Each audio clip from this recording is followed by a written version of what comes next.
Hello students, कैसे हैं आप सभी लोग। आशा करते हैं आप सभी लोग स्वस्थ मस्त होंगे।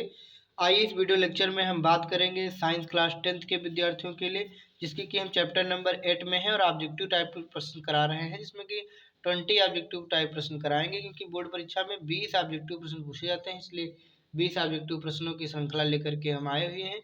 आइए स्टार्ट करते हैं। पहला क्वेश्चन आप सभी के सामने देखो लिखा हुआ है कि अलैंगिक जनन मुकुलन द्वारा होता है। ठीक है, अलैंगिक जनन दो तरीके का होता है, रिप्रोडक्शन दो तरीके का, सेक्सुअल असेक्सुअल, यानी लैंगिक अलैंगिक। तो जो अलैंगिक जनन होता है वो मुकुलन द्वारा होता है। किस में होता है? East, amoeba, लेशमानिया, Plasmodium. तो ये होता है ईस्ट में। ईस्ट यानी जिसको हम लोग खमीर बोलते हैं। आइए हम लोग बढ़ते हैं नेक्स्ट प्रश्न की तरफ। प्रश्न नंबर 2 हमारे सामने, आप सभी के सामने दिखाई दे रहा है कि जड़ें विकसित होती हैं। जड़ें किस चीज से विकसित होती है? प्रांकुर से, कि तने से, कि पत्ती से, कि मूलांकुर से। तो यहाँ पर जो जड़ें विकसित होती है, देखो मूल शब्द, मूल माने क्या होता है? जड़ होता है, तो उसी से याद रखिएगा कि जड़ें विकसित होती है मूलांकुर से। ये जो है लास्ट विकल्प डी सही हो जाता है आपका। बढ़ते हैं प्रश्न नंबर 3 की तरफ। प्रश्न नंबर 3 आपके सामने है कि पुष्पी पादपों में लैंगिक जनन होता है। जो पुष्पी पादप होते हैं, जिनमें फूल पुष्प आते हैं, फूल आते हैं, उसमें लैंगिक जनन होता है किसके द्वारा? पत्तियों के द्वारा, कि फूलों के द्वारा, तनु द्वारा, कि कोई नहीं? तो यहाँ पर बता दूं कि फूलों द्वारा होता है, क्योंकि फूलों में ही परागकोश पाए जाते हैं, उसमें परागकण पाए जाते हैं, तो वही होता है फूलों द्वारा।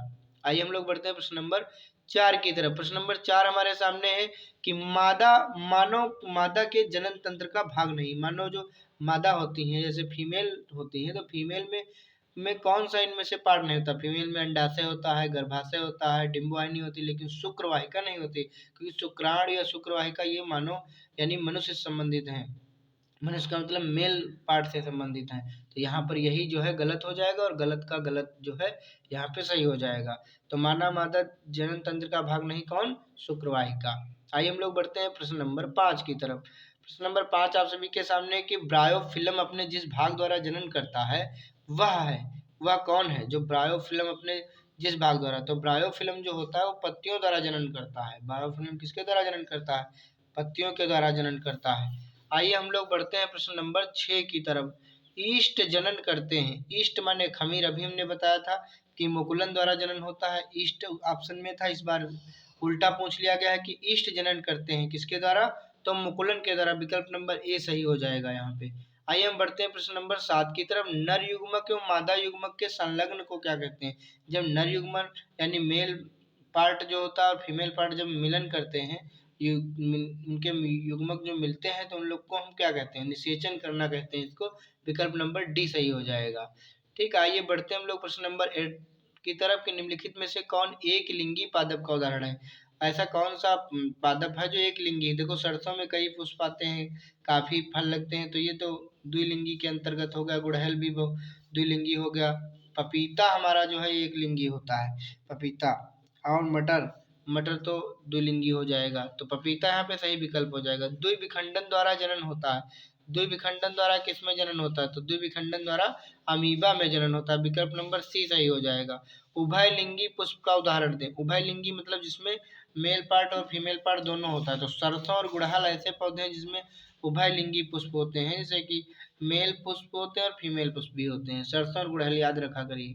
आइए हम लोग बढ़ते हैं 11 नंबर प्रश्न की तरफ। मुकुलन द्वारा प्रजनन किसमें होता है? देखो तिबारा यानी तीसरी बार जो है प्रश्न रिपीट हुआ है, तो मुकुलन द्वारा प्रजनन जो है ईस्ट में होता है। विकल्प नंबर बी यहाँ पे सही हो जाएगा। फूलों में नर प्रजनन अंग होता है। फूलों में नर प्रजनन अंग कौन सा होता है? पुंकेसर। और जो मतलब फीमेल पार्ट होता है वो अंडक, वर्तिकाग्र, वर्तिका होती है। आइए प्रश्न नंबर 13 की तरफ है। द्विविखंडन होता है। पुनः देखिए, द्विविखंडन अमीबा में होता है, अभी पूछा गया था कि अमीबा में होता है, तो द्विविखंडन। मुकुल द्वारा जनन होता है। देखिए मुकुलन किसके द्वारा होता है? तो हाइड्रा एक पौधा होता है जिसमें मुकुलन द्वारा यानी बटी यानी कली द्वारा जो है इसमें जनन होता है। आइए हम लोग बढ़ते हैं प्रश्न नंबर 15 की तरफ। मानव में किस प्रकार का जन्म पाया जाता है? जन्म नहीं, यहाँ पे जनन होगा। मानव में किस प्रकार का जनन पाया जाता है? तो मानव तो मेल फीमेल पार्ट आपस में पार्टिसिपेट करते हैं, तो यहाँ लैंगिक जनन के अंतर्गत जो है आ जाएगा। विकल्प सी सही हो जाएगा। प्रश्न नंबर 16 हमारे सामने, निम्न में से किस जीव में बहुविखंडन होता है? तो यहाँ पर देख लीजिए, बहुविखंडन जो होता है वो मलेरिया परजीवी में होता है। मलेरिया जो फैलता है तो उसमें बहुविखंडन होता जाता है, रोग बढ़ता ही चला जाता है। तो यहाँ पर विकल्प सी सही हो जाएगा। आइए हम बढ़ते हैं प्रश्न नंबर 17 की तरफ। ब्रायोफाइलम के कौन से भाग में कायिक प्रवर्धन होता है? कायिक माने बॉडी से, तो पत्तियों के द्वारा जो है उसमें कायिक प्रवर्धन होता है। प्रश्न नंबर 18 की तरफ हमें मानव मादा में निषेचन होता है, तो मानव मादा में निषेचन कहाँ होता है? गर्भाशय में नहीं, गर्भाशय में तो भ्रूण मतलब गर्भ रहता है, अंडाशय में नहीं, यौन में नहीं, फाइलोपियन नलिका में। आइए प्रश्न नंबर 19 देखते हैं। द्विलिंगी पुष्प है, द्विलिंगी पुष्प मैंने पहले बताया था, गुलाब हो गया, गुड़हल हो गया, तो यहाँ पे गुलाब जो है हो जाएगा। ककड़ी, खीरा, पपीता, मक्का ये सब एक लिंगी पुष्प है। आइए लास्ट प्रश्न पे हम लोग हैं कि नर एवं मादा युग्मक को युग्मन द्वारा बनी कोशिका क्या कहलाती है? जब नर और मादा युग्मक मिलते हैं तो उससे जो कोशिका बनती है उसको हम लोग युग्मनज कहते हैं, ठीक, जायगोट कहते हैं। तो यहाँ पर जो है हम लोग लास्ट प्रश्न भी कर चुके हैं। मिलेंगे नेक्स्ट वीडियो में नई लेसन के साथ, प्रश्न नंबर 9 के साथ। अभी तक के लिए धन्यवाद।